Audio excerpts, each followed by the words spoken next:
What a week it's been for all parents across the country with the stress of back to school. So dinner tonight should be a treat because Jack is going to cook something that's nice and simple but lovely and tasty. Look, it's a treat for every parent. Just leave their front door unlocked. I'll be in. I'll make dinner for them in a non-creepy way. I would absolutely love for you to cook a dinner for us some night, if I leave my door open for you. You can't be putting that on parents. The threat of Jack O'Keefe coming to your house. Walking in with a tray of sausages. No, look, it's a lovely little treat. It has been a stressful week for those people unfortunate to have children, I suppose, and back to school and everything. Yeah. You're welcome, Tommy. And look, Friday night, it's Thursday now, but we're going to treat it like Friday. Get the glass of white wine out. Get some wild mushrooms that are lovely in season. You can have it on Thursday as well. You can have it, if it's me, you're a chef, you can have wine any day of the week, which are lovely mushrooms. So look, yeah, it's a little easy treat. 1 or 2 pans, you know, the usual meat. They show up with a frying pan and a pot of boiling water. And that's really it. OK, so where do we start? So we start off anyway, first of all, by getting a pan very, very hot, right? We're going to grab our mushrooms. So we have some lovely wild mushrooms, but of course you can use your normal supermarket farm mushrooms, your portobellos, your chestnuts, your whatever. Once your pan is hot, when I mean hot, I mean fire alarm hot. Because this is why a lot of people, and Tommy, you were saying you don't like mushrooms. No, I don't. Because of the texture. It's the texture. So you're going to fry them they're nearly crispy? They're nearly crispy, almost like a steak. Right. Not crispy, but charred on the outside. And do you not chop them down more? No, cook them straight in like that, nice and whole. If you're using a portobello, you see the way I just cut it up into nice little pieces? Yeah. Just like that. Add your mushrooms in, really hot pan, like smoking hot. You want to get all that moisture to kind of just get straight out of the pan and up into the air. All that smoke coming off it is all the moistures in the mushrooms that make them soggy and squidgy. Yeah, that's exactly it. Soggy and squidgy. That's squidgy, yeah. And these portobellos, I can see they're soggy and squidgy, aren't they? And where these ones look. And like, don't get me wrong, I wasn't out at 4 o'clock in the morning this morning foraging mushrooms. I got these in a normal shop. Okay. In Finglas. You know, so Monaghan mushrooms are huge in Monaghan, but it's just never been a thing for me. In on top of the what kind of sausage do you have? I just have a normal breakfast. We're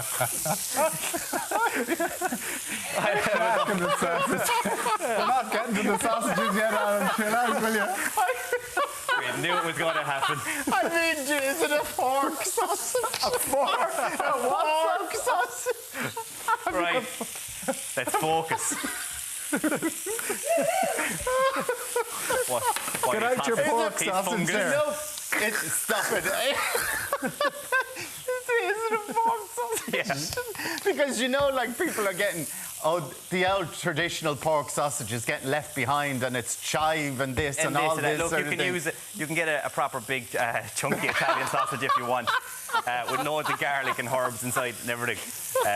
But look, the breakfast sausage is perfect, and we all have it knocking around the fridge. So is that what that is? That's what that is. It's just sausage meat, squeezing it out using a pair of gloves into the pan, like so, right? But because Alan distracted me, I lost focus. So move your mushrooms out of the pan and onto a plate to the side. So you shouldn't put your sausage in yet. Too soon. You got all flustered, did you? Yeah. And he's gone red. So take your browned off mushrooms and pop them into a pan. And in that pan, I have sweated off diced onion, diced celery, and loads of garlic again, like about 4 cloves of garlic in there. Oh, already, right? And just finely diced them off and sauteed them at a very low temperature in olive oil for about 5 to 10 minutes. Mushrooms go in, turn the heat up in that pan. Now, obviously, at home, like, you can do this in stages, have a plate to the side. But when you've only 7 minutes and someone keeps distracting you... I'm ruffled here. I'm ruffled. You have 3 minutes left. 3 minutes, right? So you have the pre-browned off sausage meat. You put that sausage meat in there. You get it nice and brown, and you're left with something just like this.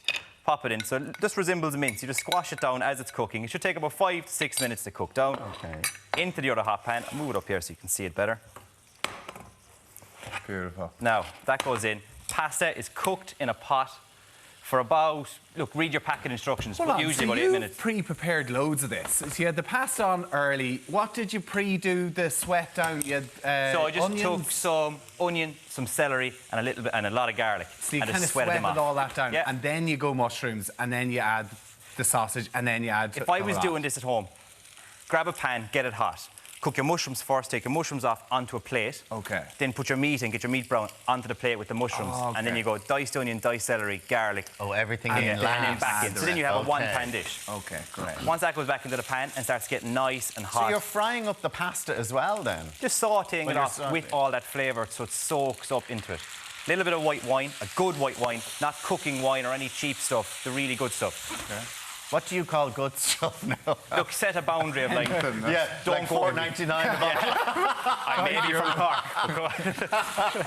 Look, don't go under €9. Like, don't go... Like, yeah. You can get a lovely wine for €9–10. Yeah, oh, absolutely. smashing wine out there, yeah. One that I don't want to be pouring into my food, though. No, exactly. Little bit of double cream in, because, look, the season's starting to change. We need to kind of... Have a bit of comfort food, isn't it? That's my excuse anyway to the missus. And she's like, you should be eating all that food. Oh, that smells good. And we're doing wine well, tasting later, aren't we? Are we? I'm staying, yeah. so. Am I not on that item? Oh, you'll be there. You'll be drinking in the background. Parmesan, black pepper, and a pinch of salt, and just toss it. And then if it's too thick and too creamy, just take a little ladle of your pasta cooking water. It looks like a little bit of carbonara. Don't you say that. Oh. Oh, it's there's cream in it.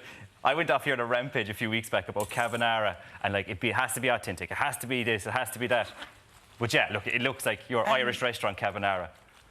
And what's the difference between an Irish restaurant carbonara and an Italian carbonara? So an Italian carbonara is just egg yolks, guanciale, which is a type of pancetta, and pecorino, which is a goat cheese version of parmesan. Not the way we do Not cream, it here. white wine, and diced ham. Okay. Right, come on. OK, let's get Clayton up here. I think we're running out of time. We're all a bit frazzled after that. let's try a mushroom, and Alan can try the sausage. And look, when you're doing this at home, just make sure you have a pasta that's kind of hollow, like the riccoli that I have here, or rigatoni, or even penne is fine. Beautiful. Are you not going to try the sausage, Tommy? No, I will. I'll try it all. Here we go now. There we go. Tuck in. Lovely. Lovely. Jack. Delicious. Nice. You haven't even tasted it yet. Would you be honest with the man? Right, OK. Where's the sausage? There's the mushroom now. It's just tossed up in small amounts. The reason you kind of hold back on the sausage, don't go too over the top with it. It can be overpowering and be a bit salty. It's still got. It's just like it tastes delicious. Yeah. It's the mushrooms. I'm just not a fan. That's fine. I won't take that. Just no. I do the like texture. The rest of it is great, though. That's it. I'm going home crying now. The poor man. It's the taste of it, though, delicious. No, it is. He would recommend it to a friend. It's very salty. Is that the sausage meat? Sausage and all. Little bit of sausage meat, but also the pasta water can be quite salty as well. So just go handy on it. And as well, when I'm talking, you see I'm just lashing salt into things. I think I'm Salt Ben. I'm trying to be cool. You're very cool, Jack. You're always cool, Jack. Always cool. Thank you for that again. Now, Murren, what's coming after the break? Murren, save us. Save us. Swear to God.